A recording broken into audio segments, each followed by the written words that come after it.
gloves. Let's do this.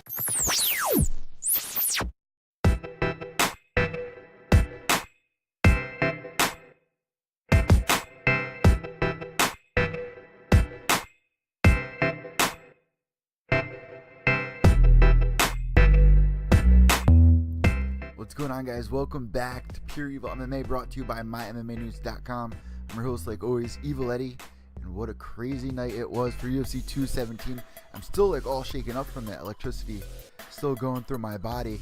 Just endless action throughout the entire night from top to bottom. So we're going to be recapping all of that. Make sure you guys follow me on Twitter at evil_echo. That's EVIL_ECCO. There's freaking dogs in the background. But make sure you guys are subscribing here on YouTube, and also if you're listening to the podcast on iTunes or Podbean. All right, so we're going to jump right into it. Really surprised with 3 champions all losing their belts. What do you know? Rose Namajunas, not going to say I told you so, but I really thought that she was going to have a chance. Even last night when I was at the fight party, everyone was like, you know, who you got, Joanna or Rose? And I was like, you know what?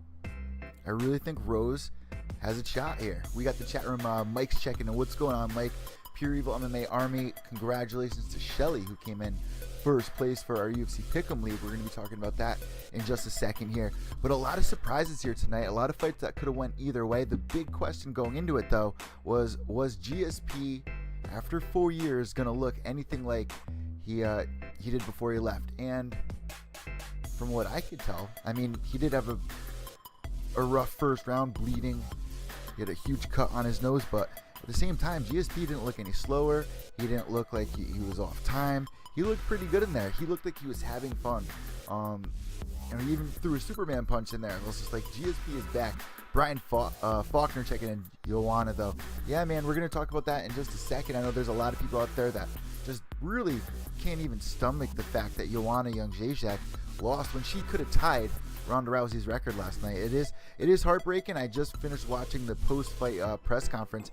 She's taking it pretty well. I mean, she's talking about maybe changing weight division, so we're gonna have to wait and see what happens there. I think that she already had her mind kind of set on changing the weight class, but Rose Namajunas capitalizing on just a small mistake. Like I said, a lot of people out there are just surprised. So definitely let me know what you guys think about all this, and we're going to be asking to rate the card at the end of this live stream. Shout out to the MMA holes, though. They're actually just at the Madison Square Garden throughout the week. I thought they did a pretty cool thing, going around talking with fans and stuff like that, doing the live stream. So I always enjoy their content. Of course, Kobe K, Kobe's Corners. So make sure you guys are following them. All right, so GSP, man, just pouring out blood in the first round. Bisping was putting a lot of damage from off of his back. GSP was just on top, really wasn't able to do much. And, going into that second round, I was like, you know what? This could go either way. GSP looks like this is the thing with ring rust. I keep telling you guys, I don't know if I believe in ring rust. I really don't. There's cases for it, but everyone's saying, GSP's been in the gym. He hasn't been active, but he's been in the gym. He's a freak athlete when it comes to, training and stuff like that. And he really did look amazing last night, beating Michael Bisping like that. And Michael Bisping, man, if he was able to get past GSP last night, he possibly could have been one of the best in that weight division of all time. I mean, just from the streak that he was on. Some of you guys might freak out saying that's bullshit because some of the fighters that he beat were on the later end of their career. I don't want to say that about Luke Rockhold, but, Dan Henderson retiring after the Bisping fight, and Anderson Silva. So what do you guys got going on in the chat room? I'm the Brian you follow on Instagram. Brian, I am very aware of that. And make sure you guys are following me on Instagram at Pure Evil MMA. Mike H, she still did a good job. You know what? I kind of wish there were more female fights on this card, honestly. Every time the girls fight, it delivers. And there are a lot of people out there talking about Joanna and Rose going into, the cycle battle, the mental warfare of it all. And Rose Namajunas, I never knew this about her, but her father suffers from schizophrenia. She dedicated last night's fights, a matter of fact, to mental health awareness. I was waiting for Logic to pop on. I just want to live right now. I mean, just when they were interviewing her after the fight, it's like, what do you feel? And she's like, I feel normal. It's like just flatline. I feel okay today. I feel good. You just won the championship title. I don't think she was able to take it all in. For a while now, I was going back and forth if Rose Namajunas was ready, and then you threw the kink in the works of Karolina Kowalkiewicz, and made me a little nervous. But I think the tide was right. The timing was perfect for Rose Namajunas to move forward after that win against the Karate Hottie, and was able to do it last night. I just don't think it was her night. Talking about Joanna Jędrzejczyk, Mike H checking in. Mike H also saying, did you say the Dan Henderson is going to retire? No, I said that Bisping on the later end of his career, beating some of the big names that he has beaten, like Anderson Silva, Dan Henderson, even Luke Rockhold. These are all guys that are later on in their career. Dan Henderson retired after the Bisping fight, so they're kind of saying that Bisping's picking out his opponents, handpicking them. But you know what, this GSP fight, man, we gotta give him a little more credit here than we really are, because he's moving up a weight division, 185 pound at the middleweight division. So to beat Michael Bisping, it's just no walk in the park. No one just walks through Michael Bisping. So I think that was a really good return for GSP. And now there's people out there that might get mad about this, but it makes you wonder if maybe Conor McGregor versus GSP somewhere in the future. Another huge money fight. I really wouldn't be surprised if it happens. I know this is going to anger a lot of people. They want to see Conor McGregor defend. But now with this on the table, it makes you wonder, because Conor McGregor was talking about fighting Tyron Woodley for a little while. He wants those super fights. He wants those big fights where people are going to tune in, because it's not just the guy defending the title. And yeah, those are exciting fights, but Conor McGregor is always still looking for that one-up. Imagine if he goes and fights GSP. Is that a winnable fight? Do you think Conor McGregor could beat GSP? Do you think GSP could beat Conor McGregor? What do you guys think about this? Let me know on Twitter. But you know what? Before we even go any further, we do have to say one thing about Rose Namajunas. You know, they got this new weight division opening up. Who's really next for Rose Namajunas? When do you guys think that she's going to come in and defend the title? Because she does stay pretty active, fighting every 6 months it seems like. So Rose Namajunas, now that she's champion, holding the title, who's next in line? Karolina's coming off Jessica Andrade just beating Claudia Gadelha. What about that one? That one comes to mind right away. I mean, she was just throwing around Claudia. So Jessica Andrade versus Rose Namajunas, or what? What do you guys think about this? Tisha Torres, the third fight with Rose Namajunas. Would you guys want to see that? Let me know what you guys think on Twitter. All right, so TJ Dillashaw versus Cody Nolov. This fight delivered, and hats off to Cody Nolov. Even though he did lose here, every time he fights, he delivers. He goes in there and he makes sure that he's putting on an entertaining fight. But at the same time, was it professional of him to, start doing the breakdance and stuff and things like that? I mean, instead of just focusing on the fight, you don't really got a showboat. And it kind of makes me nervous when I see fighters do that. We've seen it before in the past with Anderson Silva, where it's really gotten to the point where it's like, dude, you need to win the fight. That's the most important thing. If the time comes and you're able to, during the current, somehow get those moves in there, don't force them. It seemed like Cody Nolov was forcing it and almost finished TJ Dillashaw at the end of the first round. And I'll say this, TJ was missing an awful lot, and I'm not surprised here. This is something I really expected to happen. We saw that in the fight with Dominic Cruz. We just saw a higher output from TJ Dillashaw, and wasn't really landing any powerful shots. At the end of the first round, though, he got rocked, and Cody Nolov drops him. If there was 10 more seconds in that round, I really think that Nolov would have finished him. So now going into the corner, Dillashaw gets flicked off by Cody Nolov. Coming out, Cody Nolov stares down TJ Dillashaw and goes, "It's not leaving this round." Everyone in the room at the fight party was just going sick. They're, just that moment. You just live for those moments, and last night delivered throughout the entire card. And gotta say, man, it doesn't matter if Cody Nolov has the belt or not. I'm always looking forward to a Cody Nolov fight. I mean, you're talking about somebody that went from last year in 2016 unranked all the way to the championship title, putting on one of the most historic fights, one of the most impressive fights in bantamweight history. This isn't really a step back, but I do not think, I see everybody out there on Twitter saying rematch. Anyone deserves a rematch from last night, it's got to be Joanna Jędrzejczyk. Cody Nolov hasn't defended the title before. TJ Dillashaw is more of a veteran when it comes to this. He lost the belt. It took him almost 2 years to get the title back. He should have got a rematch with Dominic Cruz. in my opinion, that was a very close fight. It's not like he was knocked out in the second round. The TJ Dillashaw versus Dominic Cruz fight was very close, and a lot of people out there, including myself, thought that TJ Dillashaw won that fight. Mike H checking in. GSP surprises me for being gone for 4 years. How well he did, but he never did stop training. That's what I was thinking. If you had another 20 or 30 more seconds, things would have went the other way. Mike H says in the chat room. I agree. 10 more seconds, Cody Nola probably would have finished TJ Dillashaw. Fortunately, that is not what happened. Dillashaw going in the second round, I was a little nervous for him, but he was able to. And let me do the replay here, because I could tell in that first round, I was like, you know what, TJ's got that nice high kick that he's always slipping in there. He's really good with timing his takedowns. So I was really wondering, why isn't he going for that high kick? Well, he was kind of beating Cody Nola in every kick. He was just going to the leg, to the body, and then he was able to catch him in the second round. Let's go back to that replay here. Just want to replay what happened with TJ Dillashaw versus Cody Nola. All right, here's the replay. Were a lot of you guys surprised last night that TJ Dillashaw won, because there were a lot of accusations that with Chris Holdworth, he was kind of the enemy going into this. He was kind of the heel of it all. TJ Dillashaw, I mean, it feels good that he has the belt back.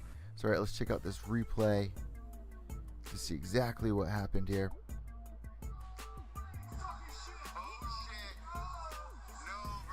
So I'm watching the replay. Cody Nola is pissed that he got knocked out, obviously, last night. And let me show you guys the picture.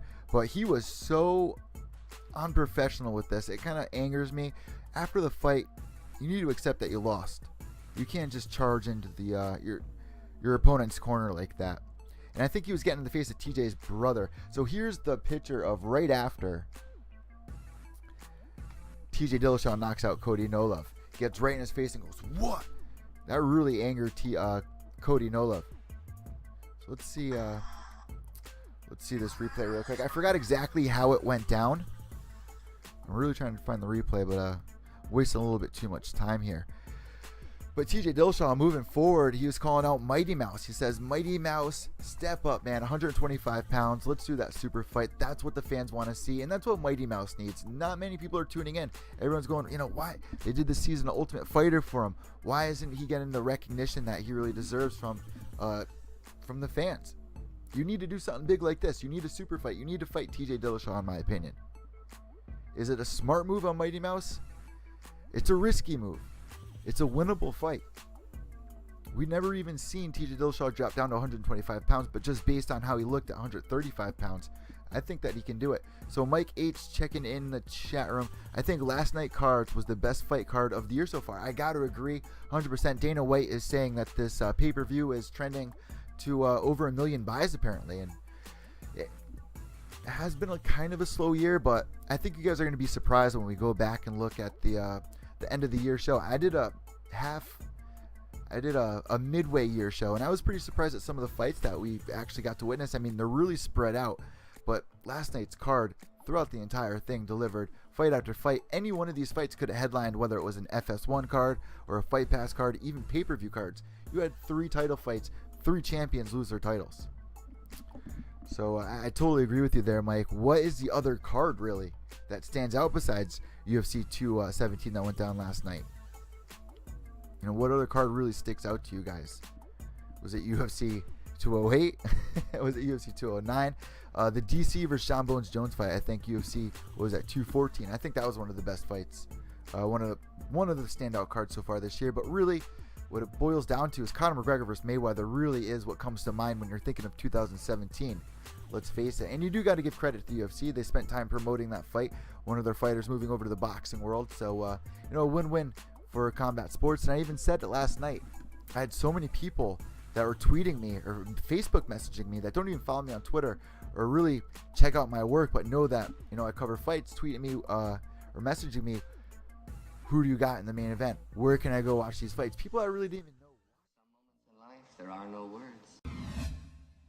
After the Mayweather-McGregor fight went down, I think that the fan base has at least almost doubled this year. And so you could say it's been a slow year, but I think we're gaining a lot of steam. I mean, 2016 was a huge year. 2017 compared to 2016 does seem slow, but let's face it, 2017 has some great matchups so far that went down this year. So I'm looking forward to the end of the year show to recap all of it, kind of relive some of the best moments that we've had this year. But this card is definitely going to stand out as we close out towards November, and then we got December. So this one definitely stands out, and that's what usually happens towards the end of the year. Last year, UFC 2, what was it? I can't even remember. Amanda Nunes versus Ronda Rousey, the way that year ended, December 30th or 31st. I forgot what day the fight was, but usually really strong cards towards the end of the year. We also had Cody Nola versus TJ Dillashaw. Cody Nola versus Dominic Cruz on that card. So usually towards the end of the year, they save a couple of treats for us. This was definitely a huge treat and by far delivered. And when you have a card at Madison Square Garden, usually the magic just works itself into the card. And really last night, everyone was getting that juice. Wonderboy versus Masvidal, on the other hand, it wasn't boring. Going into this fight, everyone was saying, Wonderboy's last few fights really haven't been delivering. It's been more of a chess match. We rewind and we can look at those fights. Woodley at UFC 205 at Madison Square Garden. Following that, he had the rematch for the title fight. Then after, even before that, the fight with Rory McDonald, a chess match in Canada. So, his last three fights really weren't that exciting. But if you rewind even further, the two fights before that, Wonderboy is on a TKO spree, beating Johnny Hendricks. He dismantled Johnny Hendricks. That was really the downfall of Johnny after that fight, in my opinion. The way he just picking him apart, staying on the outside, and just breaking him apart, just looking like the Mighty Morphin Power Rangers. Before that, getting the wheel kick. He had a lot of momentum behind him, and it's a shame that three fights against some elite competitors like Rory McDonald, like Tyron Woodley, where they really cancel each other's skills out, can really diffuse a lot of people from being excited about an upcoming fight. Well, last night, if we're looking at it all in a whole, Wonderboy did have a decent fight, but wasn't able to get the finish on Masvidal. And Masvidal, we know, is a decisionator. He's a guy that really, a lot of opponents find trouble with, but somehow edged out just a little bit over him. And I was hearing somebody do commentating for their warm-up show talking about Masvidal. He has trouble kicking in a second gear. As soon as they said that, it just makes the most sense. Masvidal, during the fight, at so many points, you think that he can just kick it up just a little bit and edge the round a little bit, a little stronger to just seal the round. And when he gets in the third round, you really think he's going to turn it up. And really, it's just constant throughout 3 rounds. Masvidal had one really nice shot on Wonderboy, but besides that, Wonderboy was just really eating him away with the sidekick. Was able to get the decision won all 3 rounds, in my opinion. Even one judge, I'm pretty sure, scored it 1 round 10-8. Then we had Johnny Hendricks, which really was a sad fight. He's won 1 out of his last 6 fights now. So looking at Johnny Hendricks, wondering what the 4 weeks training down at Jackson Winks was really going to do for him. But Johnny Hendricks, man, only won 1 out of his last 6 fights. What are you supposed to do in this position? What do? You train 4 weeks down with Jackson Winklejohn. Not going to be able to do much there. But he had a couple comeback moments. He was finding success with his combos. He was really eating a lot of shots, though, and got rocked a little bit too much for my liking. He made weight. That's a win all in itself. But Johnny Hendricks at this weight class, it just doesn't look right. Doesn't look right at all. Especially when you're sitting there next to Kosa or Barashana. Come on. And that guy, man, beating Owale Bamboje in his last fight. Not many people talking about him. Not many people. Let me tell you this. I was surprised when they booked this fight with Johnny Hendricks. I was not expecting this at all. And I expected this to happen. I even thought it could end in the first round. Johnny Hendricks, man, I don't know what you guys want or expect from Johnny Hendricks. Do you want him to move down? You know damn well I'm not going to say that he should retire, but it makes you wonder what's next for Johnny Hendricks. Yeah, Mike H checking in. It was amazing that he made weight. When you're at this level and those are your accomplishments where people are patting you on the back, you really got to wonder. It's a scary thing, man. Should Johnny Hendricks really continue to fight? And you guys know I never say this. I never say this ever. All right, so backing up, Joe Duffy versus James Vick. What a fight that was. And you know what's something pretty cool about all of this? Usually they give away 3 bonuses of the night, 50K, which was GSP, Rose Namajunas, TJ Dillashaw. But Dana White was so pleased with the fights that he actually gave 25K to OSP for his finish, and definitely well-deserved beating Anderson the way that he did. I mean, just a head kick, TKO. Lights out. 25K in the pocket, and he also gave, who did he give another 25K to? Was it Curtis Blades? Not Mickey Gall. Mickey Gall wasn't able to get the win against Brown. Who else got the freaking 25K? I don't know why I'm drawing a blank here. Zahabi's little brother getting the loss as well to start the night off. Curtis Blades getting the win by TKO in the second round. Mickey Gall getting the loss via decision. Not liking the goatee of Mickey Gall. But that was his first loss in the octagon. Mike H checking in. Pressure, I think Johnny Hendricks should retire. His head's not in the game. Owen Young saying Ramos. But OSP getting 25. I don't know who else got the 25K. It could have been. It might have been. Walt Harris versus Godbear. The DQ. I forgot about this one. Looking back on my notes here.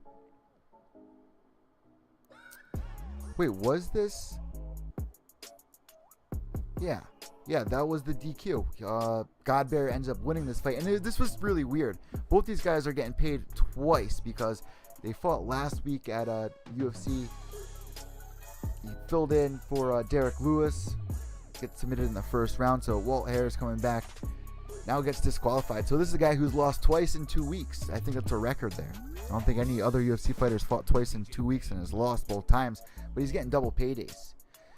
Here's the thing with that disqualification. I'm a little iffy towards that. I mean, looking at the replay, it does seem like the referee was getting in the middle of it. But he was in the middle of a motion, it seems like. And when you're going into the gym and you're repeating this motion all day long, it's almost muscle memory to you. So when you're getting to start up to throw a kick and you're already in the motion and somebody's charging in at you, you're already at MSG, the smell of Vaseline and beers all around you, you're just like in the moment. The referee is supposed to split you right up. You should not turn your back at any point in the octagon. You are supposed to defend yourself every moment. They tell you this before you even step in the octagon. They tell you this before you go into your corner, before you even fight. Protect yourself at all times. This is a huge mistake by a lot of fighters that turn their back. You need to make sure that the referee gets in between you, that there's a null in action or whatever it is. The referee has to get in between you. The referee was trying to get in between Harris, but from what I saw, it looked like Harris was already in the motion of throwing the kick. Fortunately, he was disqualified and gets 2 losses in 2 weeks, but gets double the pay. MMA holes, that Hellbow. Yeah, man, this entire card really freaking delivered. Just looking back at all the notes here that I've got written down, just like all these little moments that happened. The OSP fight, the Harris fight, the Duffy fight, the Hendricks fight, the Wonderboy fight, Joanna losing the title, TJ getting the belt back, GSP returning after 4 years, which makes me really wonder, is there such thing as ring rust? And I mentioned it before, you guys are probably tired of me saying it. 2 years away from the octagon, the Korean Zombie returns against a very active Dennis Bermudez, gets a knockout. GSP, twice the time away from the octagon, 4 years away, steps in, looks better than the last time he was in there. At a different weight class. Mind blown. Or should my mind be blown? Was Bisping the easier fight like everybody was saying? I wasn't believing it. You know, I was a little iffy about this fight. I didn't know what to expect from GSP going into it. This is a guy who's been away for 4 years, like I just said. Bisping has been looking amazing training with Jason Perillo. His striking has looked phenomenal. He was doing a lot of damage from his back. When GSP took him down, I think he took him around 3 times. Bisping was laying a lot of damage from the back. GSP was so bloody going into the second round. He looked like Carrie. What do you guys got ranking in the chat room? Ramos definitely got the other 25K. Thank you so much, because I was looking back at my notes and I was like, all these fights, all these guys really deserve 25K. But clearing it up, thank you, Owen Young. Ramos definitely got the other 25K, and shout out to Dana White, man. That's a big thing. Probably something they should do more often. Banking in at $4 billion. Share some of that cheddar, man.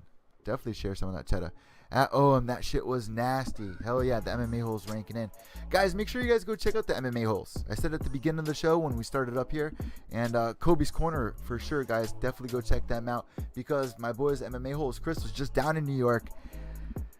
Going around talking with fans, man. Eating freaking seaweed chips. Going around talking to... and I love it. Every time I'm in New York, there's always people trying to help you with the music. But this dude had some virtual reality shit going on. He had this whole setup. Just some funny shit. Makes me really want to get together with the MMA holes. We really got to set up a split cast or something, man, moving forward. Me, you, and Kobe meeting up, or somebody. Me, you, and maybe the Loaded Joes. I don't even know where the Loaded Joes are located, but I'm right here. I'm a train ride away from New York. I think the next big event here in New York, I think the MMA holes and Pure EVil MMA got to meet up, got to do a split cast, got to do a post-fight show, rent a room out for the night, and just freaking live stream the whole event, live stream the whole thing. From before the fight to after the fight, you meet so many fans there. I saw you giving away wristbands and stuff like that. We should really definitely set something special up for MMA holes and Pure EVil MMA of mymmanews.com.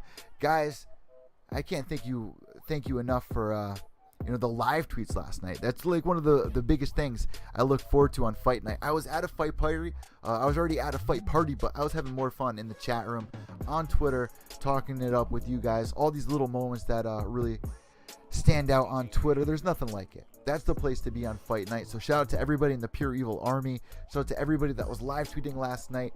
This is a huge event for New York MSG. I mean, we've seen so many problems before in the past with bad calls from referees. We've seen them not letting a lot of fighters fight, being very strict, like what they did to Rashad Evans, saying that he wasn't able to fight because this brain scans and stuff like that. But very successful night. Does this beat out UFC 205? So this is the part of the podcast where we're going to be rating the card out of 5 cards. We're going to slow things down here and check out. But will this surpass UFC 205 in your memory banks? I mean, if we look back at UFC 205, it was such a moment because it was our debut pay-per-view in New York. You had Conor McGregor headlining. Now, in this card, you didn't have anybody like Conor McGregor, but you had GSP. And this is a big thing that Dana White said before even allowing GSP to re-sign with the UFC. He was like, I don't think GSP's got that fire. I don't think he's got that competitive edge anymore. I don't think GSP really wants to fight anymore. What is GSP fighting for? I don't think he's hungry anymore.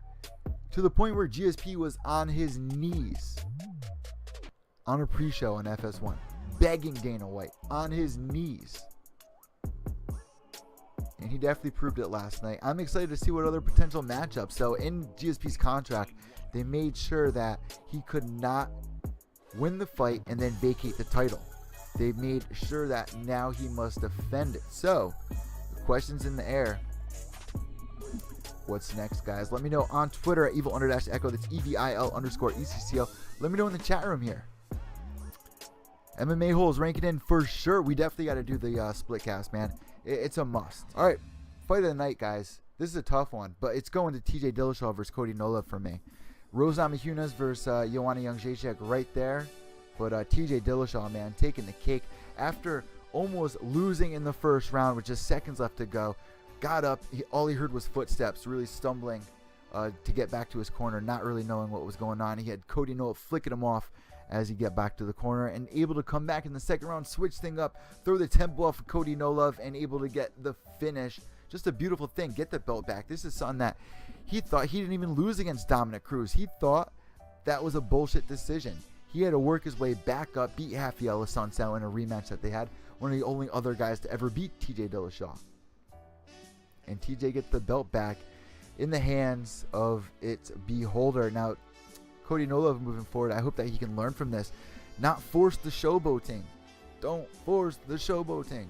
Do not do that, man. Don't force the showboating. Doesn't work.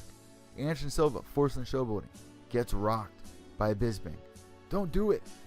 Don't do it. If the time comes and you're in the flow of things, let it unravel. But besides that, it just seemed forced. He was getting a little too emotional in there, and I think that he paid for it ultimately in the second round. You know, even going into the second round, he looks TJ dead in the eyes and goes, it's not leaving this round. Love moments like this, with or without the belt. I'm looking forward to Cody's next fight, but I think he's only going to learn from this. He's such a young fighter that he might have a little while to go. Like I said, I don't think they're going to give him an immediate rematch. If anyone deserves an immediate rematch, it's Joanna Jędrzejczyk. She's somebody that's defended the title. Cody Anolov, on the other hand, just got the title, was away for a year. He looked great, though. I mean, he was the quicker fighter. He was the more powerful fighter, in my opinion, here. But TJ Dillashaw was able to slip in on Cody Nolov's mistake and get the win. Cody Nolov, fortunately, has to go back to the drawing boards, and this is a big loss on his shoulders, but he's faced defeat before in the past. TJ Dillashaw calling out Mighty Mouse. Looking forward to it, man. I'm looking forward to it. That's getting my fight of the night, guys. I'm Evil from Pure EVil MMA, MyMMAnews.com. Just really taking it all in right now. I'm really just taking all, UFC 217, best card of the year. I'm rating it 5 out of 5 stars. I don't think you can give it anything but 5 out of 5 stars. This is right up there with UFC 189, in my opinion. I was asking everybody at the fight party I was at last night. Like I said, there were so many people reaching out to me that I didn't even know watch fights. I'm going to say it one last time. The MMA community has doubled in 2017. We think it's been a slow year, but it's been one hell of a successful year this year in 2017. Guys, thank you so much for tuning in. I'm Evil from Pure EVil MMA, MyMMAnews.com. That's a wrap. Behave yourselves.